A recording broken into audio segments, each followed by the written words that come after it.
ಟಿವಿಗೆ ಸ್ವಾಗತ. ನಾನು ಸೌಂದರ್ಯ. ಈ ದಿನದ ಪ್ರಮುಖ ಸುದ್ದಿಗಳು.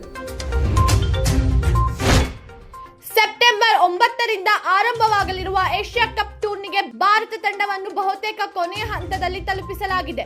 ಆದರೆ ಈ ಬಾರಿ ಟೀಂ ಇಂಡಿಯಾದ ಕೆಲವು ಪ್ರಮುಖ ಆಟಗಾರರು ಅವಕಾಶವಿಲ್ಲದೆ ಹೊರಗುಳಿಯುವ ಸಾಧ್ಯತೆ ಇದೆ ಎಂಬ ವರದಿಗಳು ಹೊರಬಿದ್ದಿವೆ. ಟೀಂ ಇಂಡಿಯಾದಲ್ಲಿ ಈವರೆಗೆ ಗಮನಾರ್ಹ ಸ್ಥಾನ ಹೊಂದಿದ್ದ ಯಶಸ್ವಿ ಜೈಸ್ವಾಲ್, ರಿಷಬ್ ಪಂತ್ ಮತ್ತು ಕೆಎಲ್ ರಾಹುಲ್ ಈ ಬಾರಿ ಏಷ್ಯಾ ಕಪ್ ತಂಡದಲ್ಲಿ ಕಾಣಿಸಿಕೊಳ್ಳಲಿದ್ದಾರೆ ಎನ್ನಲಾಗುತ್ತಿದೆ.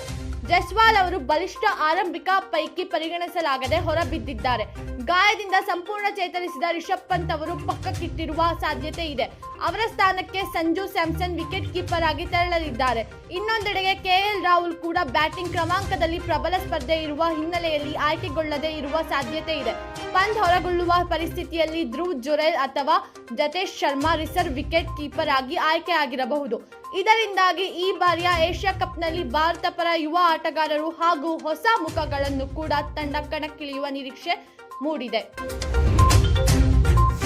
ದರ್ಶನ್ಗೆ ಮತ್ತೆ ಕಾನೂನು ಕಠಿಣ ಪರೀಕ್ಷೆ. ಎಸ್, ದರ್ಶನ್ ಹಾಗೂ ಅವರ ಗ್ಯಾಂಗ್ಗೆ ಸಂಬಂಧಿಸಿದ ರೇಣುಕಾ ಸ್ವಾಮಿ ಕೇಸ್ ವಿಚಾರಣೆಯಲ್ಲಿ ಮತ್ತೆ ಮುಂದೂಡಿಕೆಯಾಗಿದೆ. ಇಂದು 64ನೇ ಸೆಷನ್ ಕೋರ್ಟ್ನಲ್ಲಿ ನಡೆದ ವಿಚಾರಣೆಯಲ್ಲಿ ದರ್ಶನ್, ಪವಿತ್ರ ಗೌಡ ಸೇರಿದಂತೆ 17 ಆರೋಪಿಗಳು ಹಾಜರಾಗಿದ್ದು, ನ್ಯಾಯಾಧೀಶ ಐಪಿ ನಾಯಕ್ ಅವರು ವಿಚಾರಣೆಯನ್ನು ಸೆಪ್ಟೆಂಬರ್ 9ಕ್ಕೆ ಮುಂದೂಡಿದ್ದಾರೆ. ಜಾರ್ಜ್ ಫ್ರೇಮಿಂಗ್ ಕುರಿತಂತೆ ಇನ್ನು ವಾದ ನಡೆಯಬೇಕಿರುವುದರಿಂದ ಪ್ರಕರಣ ಇನ್ನಷ್ಟು ಕಾಲ ಮುಂದುವರಿಯುವ ಸಾಧ್ಯತೆ ಇದೆ. ಇನ್ನು ಸುಪ್ರೀಂ ಕೋರ್ಟ್ನಲ್ಲಿ ಜಾಮೀನು ಮೇಲ್ಮನವಿ ವಿಚಾರಣೆ ಮುಂದುವರೆಯಲಿದ್ದು, ಟ್ರಯಲ್ ಹಾಗೂ ಬೇಲ್ ಎರಡರ ಭವಿಷ್ಯವು ಈಗ ಗೊಂದಲದ ಸ್ಥಿತಿಯಲ್ಲಿ ಇದೆ. ಬೈಕ್ಗೆ ಡಿಕ್ಕಿ ಹೊಡೆದ ಬಸ್ಗೆ ಬೆಂಕಿ, 3 ಸ್ಥಳದಲ್ಲೇ ಸಾವು. ಹೌದು, ರಾಜಸ್ಥಾನದ ಜಲೋರ್ ಜಿಲ್ಲೆಯ ಭೀಕರ ರಸ್ತೆ ಅಪಘಾತ ಸಂಭವಿಸಿದ್ದು, ಸ್ಲೀಪರ್ ಬಸ್ಗೆ ಡಿಕ್ಕಿ ಹೊಡೆದ ಪರಿಣಾಮ 3 ಜನರು ಸ್ಥಳದಲ್ಲೇ ಸಾವನ್ನಪ್ಪಿದ್ದಾರೆ. ಈ ದುರ್ಘಟನೆ ಸಂಚೂರ್ ಉಪವಿಭಾಗದ ರಾಷ್ಟ್ರೀಯ ಹೆದ್ದಾರಿ 68ರ ಮೇಲೆ ನಡೆದಿದೆ. ಡಿಕ್ಕಿಯ ತೀವ್ರತೆಯಿಂದ ಬಸ್ ಕೆಲವೇ ಕ್ಷಣಗಳಲ್ಲಿ ಬೆಂಕಿಗೆ ಆಹುತಿಯಾಗಿದೆ. ಬಸ್ನಲ್ಲಿದ್ದ ಕೆಲ ಪ್ರಯಾಣಿಕರು ಗಾಯಗೊಂಡಿದ್ದಾರೆ. ಸ್ಥಳೀಯರು ತಮ್ಮ ಧೈರ್ಯದಿಂದ ಅವರನ್ನು ಹೊರತೆಗೆದು ರಕ್ಷಿಸಿದ್ದಾರೆ. ದ್ವಿಚಕ್ರ ವಾಹನದಲ್ಲಿ ಪ್ರಯಾಣಿಸುತ್ತಿದ್ದ 3 ದುರ್ಘಟನೆ ಸಂದರ್ಭದಲ್ಲಿ ತಕ್ಷಣವೇ ಮೃತಪಟ್ಟಿದ್ದಾರೆ. ಈ ಹೃದಯ ವಿದ್ರಾವಕ ಘಟನೆಯ ದೃಶ್ಯಗಳು ಈಗ ಸಾಮಾಜಿಕ ಜಾಲತಾಣದಲ್ಲಿ ಸಖತ್ ವೈರಲ್ ಆಗುತ್ತಿದ್ದು, ಬಸ್ಗೆ ಬೆಂಕಿಯಲ್ಲಿ ಹೊತ್ತಿದ್ದ ಉರಿಯುವ ದೃಶ್ಯಗಳು ಧರ್ಮಸ್ಥಳದ ಗುಪ್ತ ರಹಸ್ಯ ಬಯಲು ಮಾಡುವ ಹಂತದಲ್ಲಿ ತನಿಖೆ. ಹೌದು, ಧರ್ಮಸ್ಥಳದಲ್ಲಿ ಮೃತದೇಹಗಳ ಹೂತು ಹಾಕಲಾಗಿತ್ತೆ ಎಂಬ ಅನುಮಾನದಿಂದ ಹೊರಹೊಮ್ಮಿದ ಪ್ರಕರಣಕ್ಕೆ ಈಗ ರಾಷ್ಟ್ರೀಯ ಮಾನವ ಹಕ್ಕುಗಳ ಆಯೋಗ ಎನ್ಎಚ್ಆರ್ಸಿ ಕೂಡ ಗಮನಹರಿಸಿದೆ. ಅಪರಿಚಿತ ವ್ಯಕ್ತಿಯೊಬ್ಬನು ನೀಡಿದ ದೂರಿನ ಮೇರೆಗೆ ಕಳೆದ 2 ವಾರಗಳಿಂದ ಎಸ್ಐಟಿ ಶೋಧನೆ ಕಾರ್ಯಚಟುವಟಿಕೆ ನಡೆಸುತ್ತಿದ್ದು, ಇದೀಗ ಎನ್ಎಚ್ಆರ್ಸಿ ಅಧಿಕಾರಿಗಳ ತಂಡ ಸ್ಥಳಕ್ಕೆ ಭೇಟಿ ನೀಡಿ ಪರಿಶೀಲನೆ ನಡೆಸಿದೆ.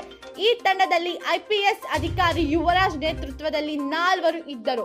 ಅವರು ಧರ್ಮಸ್ಥಳದ ಎಸ್ಐಟಿ ಕಚೇರಿ, ಗ್ರಾಮ ಪಂಚಾಯಿತಿ ಕಚೇರಿ ಮತ್ತು ಠಾಣೆಗಳಿಗೆ ಭೇಟಿ ನೀಡಿ ದಾಖಲೆಗಳನ್ನು ಪರಿಶೀಲಿಸಿದರು ಹಾಗೂ ಸಾಕ್ಷಿ ದೂರುದಾರರಿಂದ ಹೇಳಿಕೆ ಪಡೆದು ಮಾಹಿತಿ ಸಂಗ್ರಹಿಸಿದರು.